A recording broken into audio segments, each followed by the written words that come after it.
Hola, hola, ¿cómo les va? Muy bienvenidos. Una vez más nos encontramos en Tesis de Salud y hoy con un programa completísimo y con muchísimos temas. Vamos a estar hablando de nuevos approach en el tratamiento de patologías de las funciones ejecutivas y cognitivas, sobre todo en los chicos, pero también en los adultos. Vamos a hablar de ELA, esclerosis lateral amiotrófica, una enfermedad realmente muy complicada. Vamos a contarte cómo se puede hacer para detectarla y qué tipos de tratamiento hay.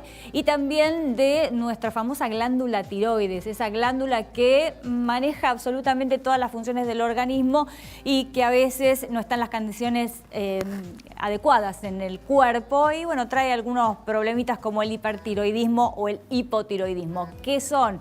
¿Cómo se tratan? También te lo vamos a contar hoy en Tesis de Salud. Quédate ahí, que ya arrancamos.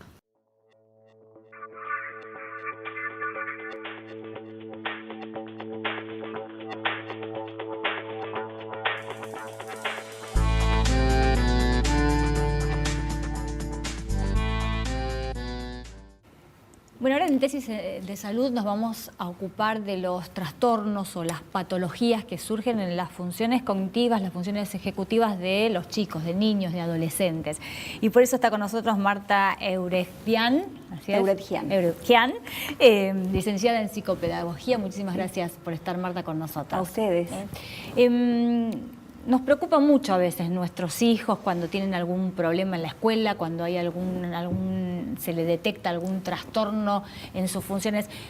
¿Qué te parece si arrancamos por definir qué son las funciones ejecutivas y las funciones cognitivas? Mira, las funciones ejecutivas y cognitivas, las cognitivas en general todos las conocemos, que tienen que ver con la memoria, la atención. Son esas funciones que necesitamos para nuestra vida cotidiana, pero sobre todo para aprender. Cuando estas funciones cognitivas se ven alteradas por algún trastorno, por algún déficit, y afecta a nuestra vida académica, laboral, de relación, entonces sí es momento de hacer un abordaje y un tratamiento de estos casos.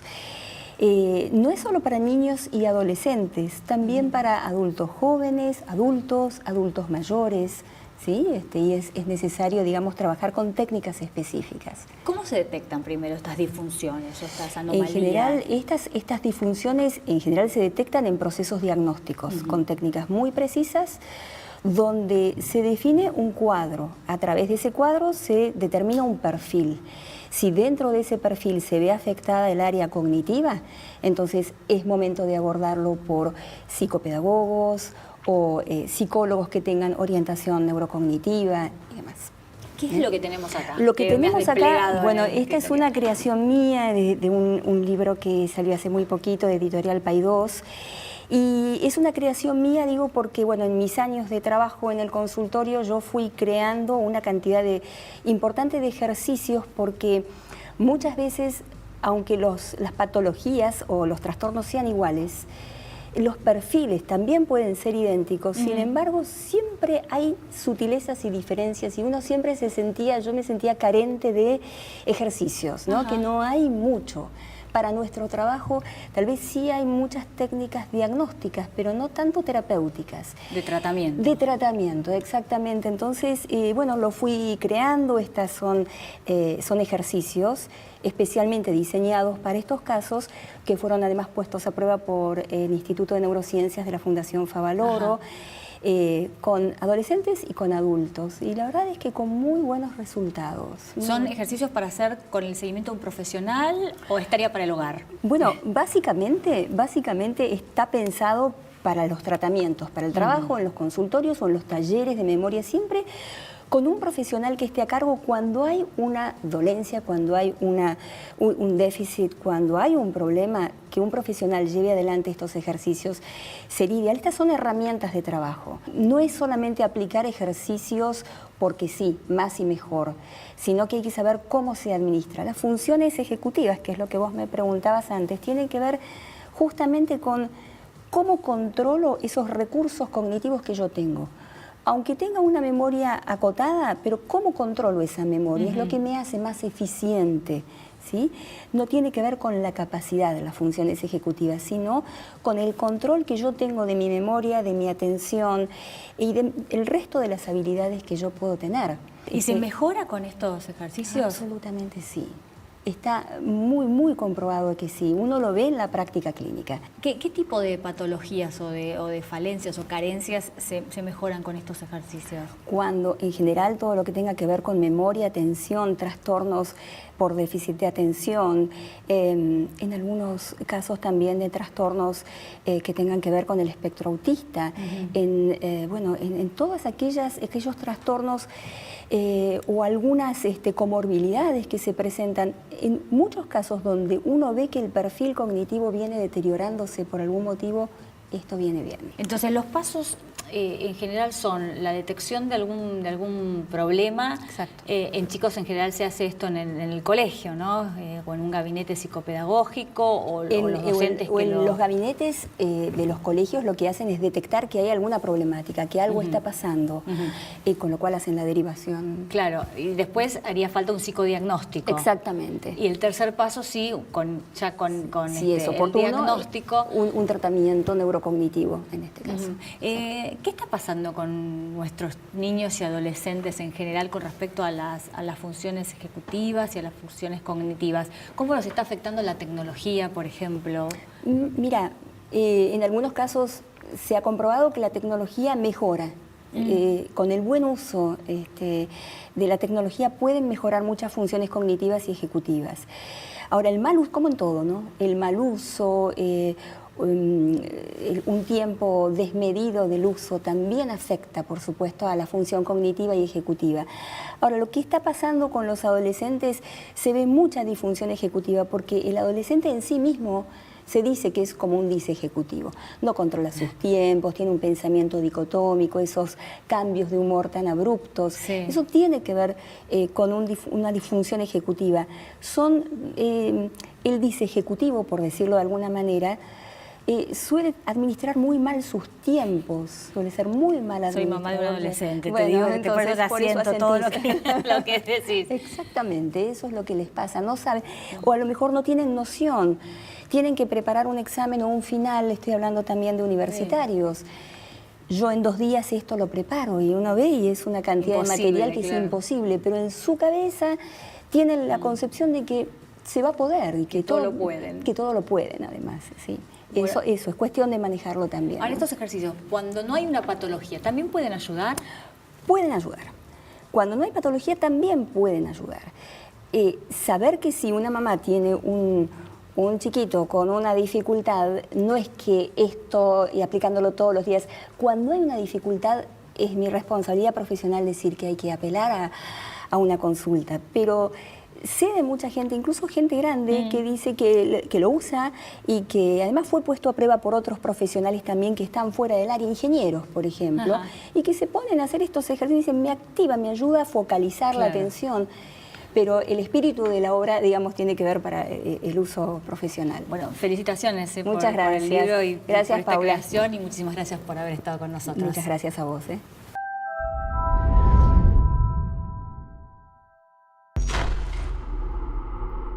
Nos acompaña ahora Osvaldo Genovese, médico neurólogo. ¿Qué tal, Doc? Gracias. Muchas gracias por estar acá. Gracias. Y nos toca hablar de una enfermedad bastante complicada, ¿no? Como es la esclerosis lateral amiotrófica. Vamos a comenzar por contarle a la gente de qué se trata. ¿Qué es LELA? Todo, gracias por la invitación, un placer.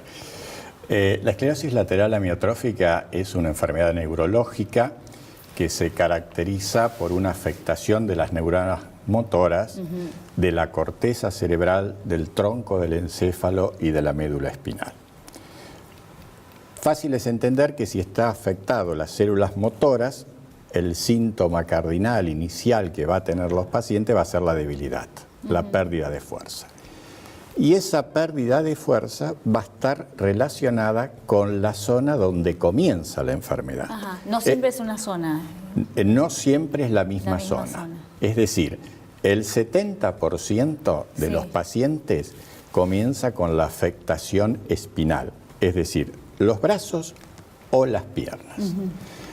Un 25% empieza con la afectación de las células motoras del tronco del encéfalo, que se va a traducir clínicamente por alteraciones en la fonación y en la deglución, es decir, problemas para hablar y para tragar, y después hay un muy bajo porcentaje que afecta al tronco o la parte de respiración, que esos son muy pocos, un 1%. Es decir, el primer síntoma que uno nota es falta de fuerza, más comúnmente en los miembros superiores e inferiores. Y a su vez empieza generalmente más en miembros superiores que en inferiores. Pero es una enfermedad simétrica en sus comienzos. O sea, comienza por una mano, distalmente, por ejemplo, en miembros superiores, o bien puede empezar proximalmente. Pero ¿qué ocurre? Como el comienzo es muy solapado, muy insidioso, el paciente nota que una mínima torpeza, a veces tienen dolor inicialmente, entonces ¿qué hacen? La consulta va al traumatólogo. Claro. Se le hacen estudios, tiene un diagnóstico muchas veces inicial de una cervicalgia o de un atrapamiento de un tronco de nervio, o si comienza por los miembros inferiores, tiene tropiezo, porque esa debilidad en el pie hace que el paciente tropiece. Tropezó una vez, no le dio importancia, de pronto si eso se vuelve a repetir, ya ahí le llama la atención, va al traumatólogo también o al clínico, se comienzan con los estudios, o si tiene una alteración fonatoria, generalmente va al otorrino. Todo esto hace que se demore el diagnóstico. En promedio, en general, el diagnóstico se hace entre 9 meses y 12 a 14 meses de iniciado el cuadro. Wow. ¿Por qué? Porque pasan estas cosas, ¿no? ¿Y cuál es el origen de el origen esta enfermedad? de la enfermedad no se sabe. Obviamente que saber el origen implicaría tener un blanco de tratamiento y de esa manera ser efectivos en la terapéutica. Probablemente haya factores genéticos. Se han descrito factores genéticos, el primero fue hace el año 93, de ahí hasta ahora se han descubierto una serie de genes que tienen que ver en la evolución de la enfermedad, pero las formas genéticas son de un 2 a un 5% de la enfermedad, donde hay una causa genética determinada.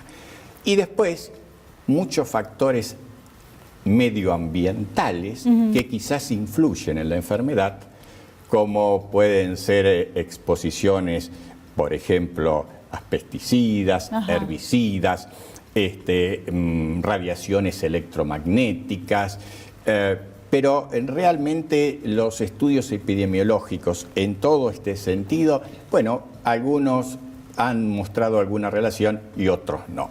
O sea que no es clara cuál es el mecanismo. Ahora, todo eso genera una cascada sobre la neurona que va produciendo la muerte neuronal.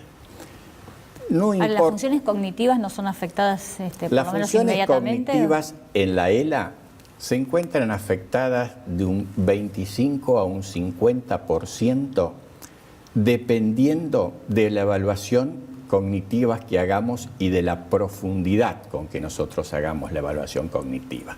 Efectivamente, hay en estos pacientes una cierta disfunción frontotemporal. De hecho, que hay una asociación entre el cuadro de demencia frontotemporal y ELA a través de una alteración molecular. ¿Cómo se termina diagnosticando, ¿no? Porque nos contaba que en general los pacientes acuden al profesional erróneo y se hacen diagnósticos equivocados.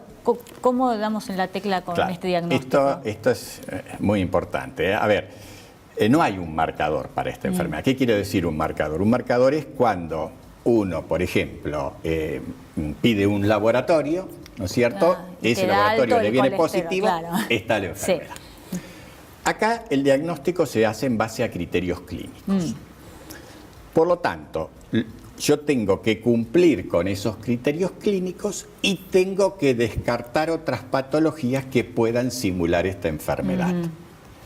Siguiendo con esa premisa, yo tengo que hacer un exhaustivo examen neurológico, un examen clínico general, exámenes de laboratorio, estudios por imágenes para descartar patología del encéfalo, de la médula espinal, de la región cervical o lumbosacra, eso es para ir descartando patologías secundarias que puedan simular esta enfermedad. Y después hago otro estudio, que es un electromiograma, que es un estudio que me va a demostrar el compromiso de la motoneurona, que me va a servir para corroborar lo que estoy viendo clínicamente y sobre todo para ver cuáles son las zonas que aún subclínicamente pueden estar potencialmente afectadas. Claro, es una enfermedad de difícil diagnóstico temprano, entonces. Y por todo eso, generalmente son meses que el diagnóstico no se hace en forma temprana. Y ahora, ¿cuánto perjudica eso el tratamiento? Digo, ¿qué pasa si uno la detecta más tempranamente? En realidad, si yo la enfermedad la detecto más tempranamente, puedo tener 2 o 3 puntos positivos. El primer punto positivo, la angustia del paciente. Es decir, cuando yo tengo un diagnóstico antes... la certidumbre siempre te da cierta tranquilidad. La ansiedad del paciente y de la familia, eso lo corto en ese momento. El punto número 2 es que, si bien no hay tratamientos curativos, el tratamiento con la medicación lo que hace es enlentecer un poco la evolución de la enfermedad.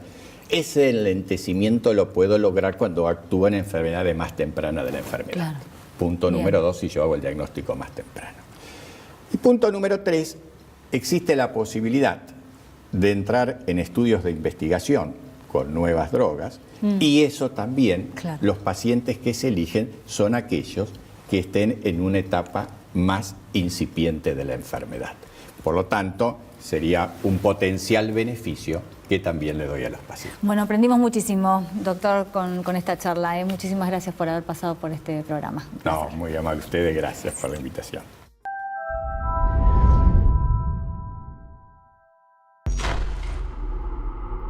Estamos con la doctora Gabriela Brenta, endocrinóloga, y vamos a hablar de las disfunciones de la glándula tiroides, el hipertiroidismo, el hipotiroidismo, que parece hoy más común que la gripe. ¿Qué tal, Doc? ¿Cómo va? ¿Cómo estás, Paula? Bien. ¿Qué está pasando con esto? ¿Hay cada vez más disfunciones de esta glándula o es que ahora se diagnostican?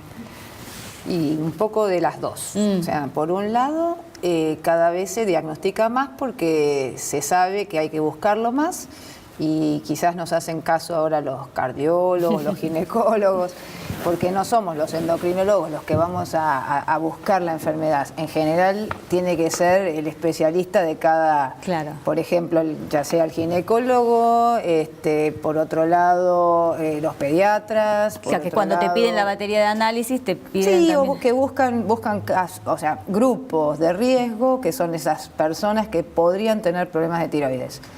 No está aconsejado a todo el mundo, pero por ejemplo, uno de los grupos que hoy día se dice que tendrían que tener, aunque sea una evaluación de tiroides, son los diabéticos y los que tienen síndrome metabólico, que son aquellas personas que juntan un poquito de problemas de colesterol, de lípidos, de cintura aumentada de tamaño, los hipertensos, o sea, todos esos pacientes que tienen algún riesgo cardiovascular tendrían que tener una evaluación tiroidea. A ver, empecemos por esta glándula, que es muy importante en nuestro organismo, ¿no? ¿Qué función cumple? Bueno, es la glándula que permite que el metabolismo esté activo.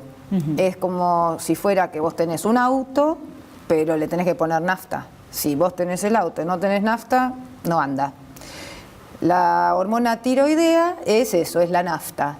Y es muy lindo ver cómo todas las células del cuerpo tienen esa recepción a la hormona tiroidea.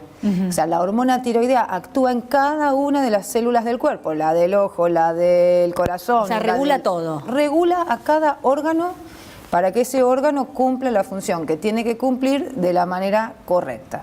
Cuando no están las cantidades adecuadas, o sea, puede estar o de más o de menos. Claro. Tenemos el hipotiroidismo o el auto hipertiroidismo. funciona, pero el auto va a funcionar muy lento o va a ser los autos estos que están ahora de moda, que hacen picadas y que hacen cosas locas. Bueno, El organismo es lo mismo, tiene que tener un equilibrio, tiene que tener un metabolismo que le permita gastar energía en función de lo que come y no gastar de más. Si uno gasta de más, el organismo se consume, uno adelgaza, es muy lindo, pero el corazón se acelera y el paciente puede tener problemas cardiológicos. El hipertiroidismo. El hipotiroidismo, por el contrario, el organismo no gasta porque al no tener hormona tiroidea gasta de menos, pero ¿qué pasa? Empieza a haber problemas de colesterol alto, aterosclerosis, la memoria no funciona, la persona empieza a tener frío, las mujeres que tienen que menstruar no menstruan, la mujer que quiere buscar embarazo no lo puede, no está con un grado de fertilidad óptimo. Esos son todos los síntomas del hipotiroidismo. Del hipo. Y del hipertiroidismo. Y del hipertiroidismo es el rápido y furioso, es el que va por la vida quemando etapas. Es esa persona que no puede dormir, que está nerviosa, se pelea con el marido, se pelea con la secretaria, se pelea con sus hijos y no hay una razón para que se pelee. Tiene calor, en invierno prende el aire acondicionado, adelgaza, fantástico, pero no todo el mundo quiere adelgazar. Por ejemplo, hay personas que ya están en un peso óptimo y esto las saca de su peso óptimo, las debilita. Claro. Y después quieren hacer ejercicio, no pueden, tienen dificultad, fatiga. Ahora, ¿y cómo se trata esta disfunción, la enfermedad? Y en el caso del hipotiroidismo, por suerte tenemos algo que es muy sencillo, que es la levotiroxina, que sirve para reemplazar a la glándula. No es que curamos la enfermedad, pero la reemplazamos. Eso, una fábrica que ya no funciona, entonces esa fábrica necesita que se importe lo que produce, que es la levotiroxina. Se importa desde afuera, con una pastillita. ¿No hay forma de que naturalmente se reactive la producción? Cuando el hipotiroidismo es de causa autoinmune y crónica, eso lo explicaría después mejor, pero que significa que ya es un mecanismo irreversible, la fábrica quebró. Si no importás, no tenés mercancía. No hay forma. Porque, bueno, hay algunas nutricionistas que aseguran que, claro, que la alimentación puede hacer que se revierta esa falta de producción. El tema pasa por el yodo. El caso del yodo es un caso especial. Hay que, digamos, en una dieta balanceada hay yodo, hay selenio, hay determinadas, digamos, minerales y vitaminas, etcétera, que son necesarias para que el organismo funcione y la tiroides también. Y el yodo es el principal. Hay zonas del país y del mundo donde no hay yodo, y entonces la tiroides funciona de menos. Y ahí el hipotiroidismo que se genera sí es reversible. Y si uno le da yodo en la comida o en la sal, donde debería estar siempre el yodo presente, la tiroides empieza a funcionar nuevamente. Y ese sería algo reversible.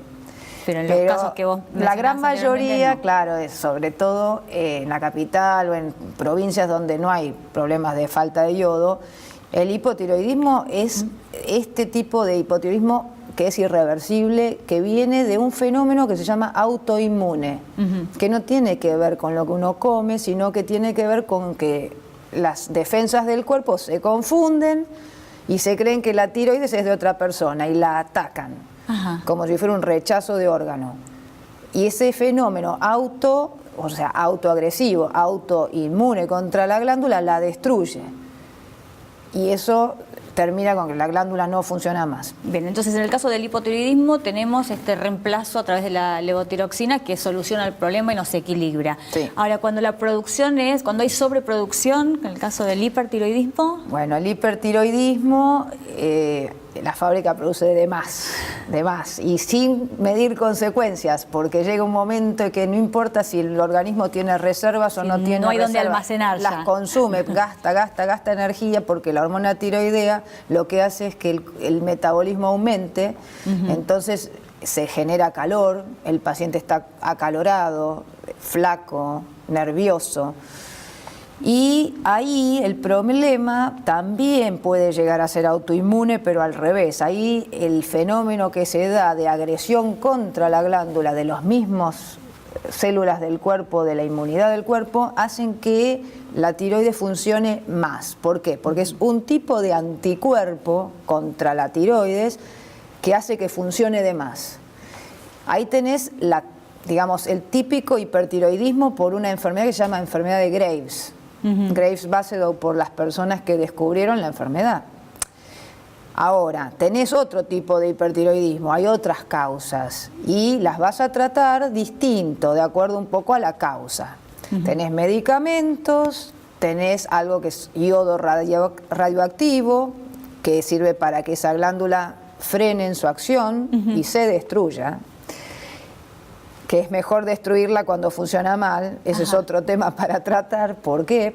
Y tenés la tercera manera de tratar un hipertiroidismo, que es con la cirugía, o sea, eliminando la glándula. Y después tendrías que reemplazarla con el... Y tenés que volver a tomar hormona al hipotiroidismo. Gracias por haber venido. Muchas gracias a vos.